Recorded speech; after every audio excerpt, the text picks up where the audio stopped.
براہ راست آپ کو لے چلیں گے، قومی اسمبلی کا رخ کریں گے۔ مولانا فضل الرحمان اس وقت اظہار خیال کر رہے ہیں۔ کے لیے بھی مشکل ہو جاتا ہے۔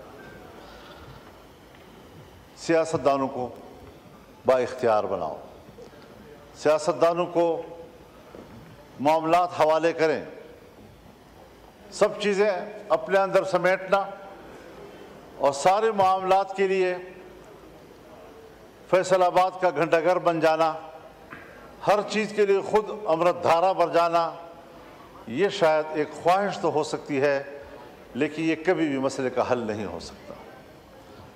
میں آج بھی سوچتا ہوں کہ کیا ہماری حکومت کے پاس یہ صلاحیت ہے، کیا ان کے پاس یہ اختیار ہے کہ وہ خود فیصلہ کر سکیں، یا اپوزیشن کو اعتماد میں لے کر پارلیمان خود اس کے لیے کوئی اقدام کرے، مذاکرات کرے، بات چیت کرے اور ملک کے اندر اس اضطراب کو ختم کرے۔ ہم پراکسی جنگ لڑ رہے ہیں، یہ ہمارے اپنے مفاد کی جنگ نہیں ہے بلکہ عالمی قوتیں دخیل ہو رہی ہیں اور عالمی قوتیں اس صورتحال کا فائدہ اٹھا رہی ہیں۔ جناب اسپیکر، یہ بات آپ سے بھی مخفی نہیں ہے کہ اس وقت خطہ پاکستان اس پراکسی وار کا ایک میدان جنگ بنا ہوا ہے۔ امریکہ، چائنا، سی پیک اور گوادر، یہ سارے وہ معاملات ہیں کہ جہاں پر ایک سرمایہ کاری کرنا چاہتا ہے جس کے ساتھ آپ نے معاہدات کیے ہوئے ہیں، لیکن آج ان میگا پروجیکٹس کے سامنے رکاوٹیں کھڑی ہو گئی ہیں۔ ہمارے ڈیرہ اسماعیل خان لکی مروت سے لے کر آپ پورے بلوچستان کی طرف جائیں، یہ سی پیک ایریا اس وقت ان کے قبضے میں ہے اور وہاں پر کوئی ترقیاتی کام اب ممکن نہیں ہے۔ اس وقت بلوچستان میں یہی نعرے ہیں کہ چین نکل جائے، پاکستان نکل جائے۔ حالات یہاں تک چلے گئے ہیں، سنگینی کی صورتحال کا اندازہ آپ اس سے لگائیں کہ کچھ ایریاز میں آج اسکولوں کے اندر، کالجوں کے اندر پاکستان کا ترانہ نہیں پڑھا جا سکتا، ان کے اندر پاکستان کا جھنڈا نہیں لہرایا جا سکتا، ان کے کلاسوں میں پاکستان کا معاشرتی علوم نہیں پڑھایا جا سکتا۔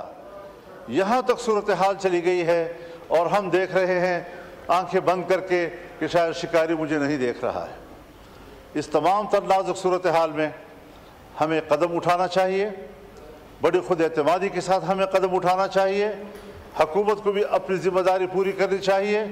ہم لڑیں گے، اختلاف رائے کریں گے، تنقید کریں گے، اپوزیشن میں بیٹھے ہیں تو اپوزیشن کا کردار ادا کریں گے، لیکن اگر ملک کو ہماری ضرورت پڑتی ہے تو اپنے وطن عزیز کی چپے چپے کے لیے ہماری خدمات حاضر ہیں۔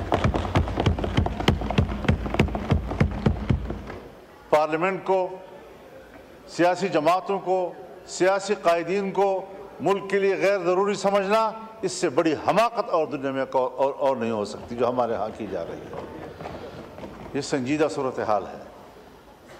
ہم ان علاقوں میں رہتے ہیں، شاید سندھ میں وہاں تو ڈاکوؤں کا راج ہے، آپ کو وہاں کچے کی صورتحال سے وابستگی ہے اور پریشان ہیں، لیکن یہاں ہمارے ہاں اسٹیٹ کو باقاعدہ چیلنج کیا جا رہا ہے اور صورتحال انتہائی مخدوش ہو چکی ہے۔ تو اس سارے صورتحال میں ہمارا کردار کیا ہو سکتا ہے؟ میں اب بھی یقین رکھتا ہوں کہ اگر پارلیمنٹ سے درخواست کی جائے کہ وہ آگے بڑھیں، بلوچستان میں جا کر بات کریں، لوگوں کے ساتھ گفتگو کریں، کے پی میں آئیں، وہاں کے لوگوں سے بات چیت کریں، گفتگو کریں، تو صورتحال کو دوبارہ واپس اپنے حالت پہ لایا جا سکتا ہے۔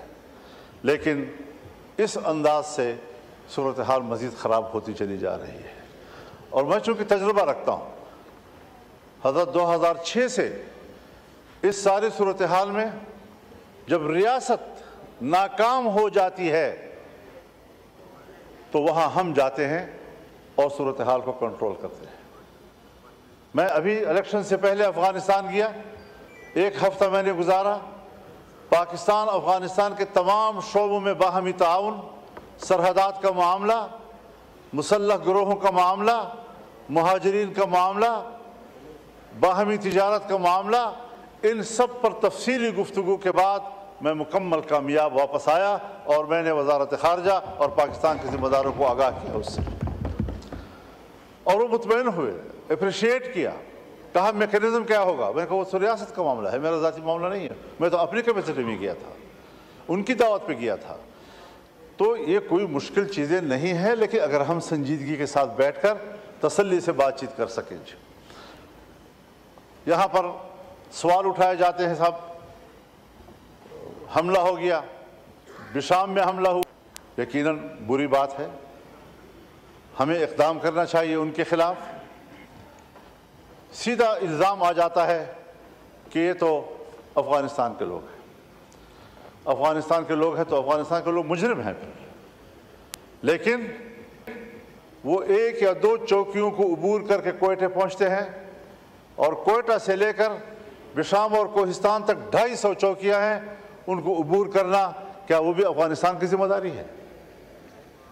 ہم کہاں تھے وہاں پر؟ سرحدات پر ہماری فوج ہے، ان کے پاس تو اتنی فوج ہی نہیں ہے کہ وہ سرحدات کنٹرول کر سکے۔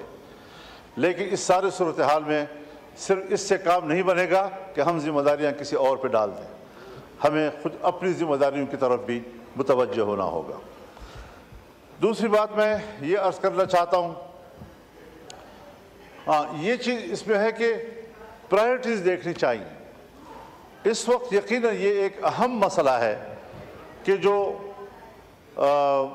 مسنگ پرسنز ہیں، یہ بڑا ایک انتہائی اہم مسئلہ ہے اب لوگوں کا۔ ان کے پیارے جو ہیں وہ 10 سال 20 سال سے غائب ہیں، ان کو نہ یہ بتایا جا رہا ہے کہ وہ مر چکے ہیں، زندہ ہیں، وہ جیل میں ہیں، بھاگ گئے ہیں۔ جہاں بھی ہو، حکومت کی ذمہ داری ہے کہ وہ اس کے خاندان کو بتائے کہ تمہارا بچہ کدھر ہے۔ ہم نے تو وہ چیزیں بھی دیکھی ہیں کہ اگر آرمی پبلک اسکول کا واقعہ ہوتا ہے، آرمی پبلک اسکول کے واقعے سے 1 سال پہلے ایک نوجوان پکڑا جاتا ہے، 1 سال پہلے، اور پھر جب پھانسیاں دی جاتی ہیں تو آرمی پبلک اسکول پر حملے کے پاداش میں اس 1 سال پہلے والے قیدی کو بھی اس فہرست پہ ڈال دیا جاتا ہے کہ یہ بھی قاتل تھا، اور اس کو پھانسی دے دی جاتی ہے۔ اس قسم کی چیزیں لوگوں میں بد اعتمادی پیدا کرتی ہے، اس قسم کی چیزیں لوگوں میں نفرت پیدا کرتی ہے۔ میں چاہتا ہوں کہ قوم پر اعتماد کرے، لیکن ان اقدامات سے اعتماد ختم ہوتا جا رہا ہے، نفرتوں میں اضافہ ہوتا جا رہا ہے، اور نہیں خیال کہ یہ نفرتیں ہم آئندہ چند نسلوں میں بھی ختم کر سکیں گے۔ لہٰذا ان مسائل کو ترجیح دے دینی چاہیے۔ وسائل ہیں، اور بلوچستان کے وسائل ہیں، خیبر پختونخوا کے وسائل ہیں، سندھ کے وسائل ہیں، پنجاب کے وسائل ہیں۔ ان وسائل پر وہاں کے عوام کا حق ہے، وہاں کے لوگوں کے آئندہ نسلوں کا حق ہے۔ ان کو اطمینان دلا دیا جائے کہ آئین پر عمل ہوگا، اور 18ویں ترمیم کے تحت یہ چیزیں آپ کی ملکیت ہیں، ریاست کا کوئی حق نہیں ہے کہ وہ جا کر وہاں پر قبضہ کرے۔ یہی وجہ ہے کہ عام مجالس میں یہ سوال اٹھائے جاتے ہیں کہ صاحب یہ جو ساری دہشت گردی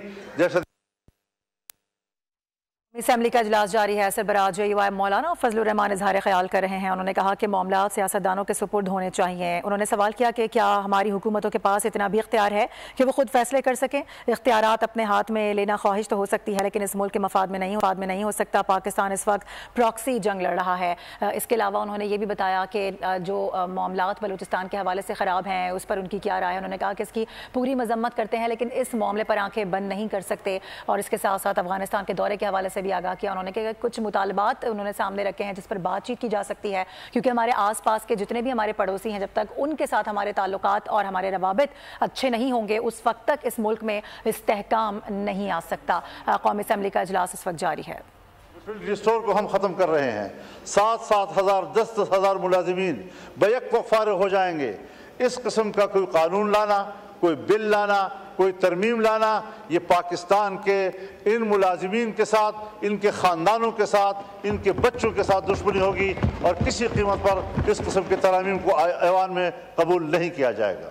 یہی وجہ تو ہے کہ ہم مایوس ہو چکے ہیں۔ ہم کدھر جائیں؟ کوئی رول نہیں رہا ہے پارلیمنٹ کا، ممبران کا کوئی رول نہیں رہا ہے،